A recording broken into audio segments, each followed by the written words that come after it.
বন্ধুরা, তো সুনীতি দাস কি ফুলের চ্যানেলে সবাইকে স্বাগত। তো আজকে তোমাদের সাথে আমি শেয়ার করবো যে বাগান থেকে কত কিছু তুললাম, কত কিছু সবজি তুলেছি, সেটাই যে তোমাদের সাথে শেয়ার করব। তো চলো আজকে যদি কোনো দেরি না করে, তো চলো ভিডিওটা শুরু করা যাক।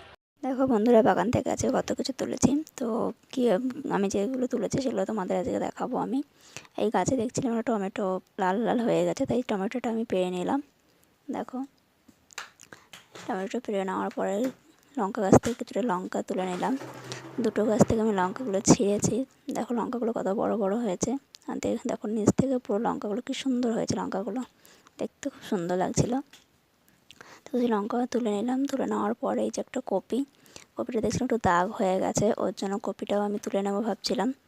তো শেষমেশ কপিটা আমি তুলেই নিলাম। দেখো, আসলে মাটিটা বসে গেছে বলে তুলতে একটু অসুবিধা হচ্ছিলো। তো এই যে তুলে নিলাম শেষ পর্যন্ত। তুলে নেওয়ার পরে দেখো বেশি বড় হয়নি, তবে কপিটা একটু দাগ হয়ে গেছিলো বলে এই অবস্থা। তো এই কপি, লঙ্কা, ধনেপাতা আর টমেটো, আর এই পাশে একটু সজনে গাছ হয়েছিলো, সজনে গাছের ফুল। তো আজকে কতগুলো সবজি তুলেছি সেটাই তোমাদের সাথে আমি শেয়ার করলাম। তো কি তোমাদের কেমন লেগেছে অবশ্যই কিন্তু কমেন্টে জানিয়ে আমার চ্যানেলটিকে সাবস্ক্রাইব করে রেখো। আজকের মতন টাটা, সবাই ভালো।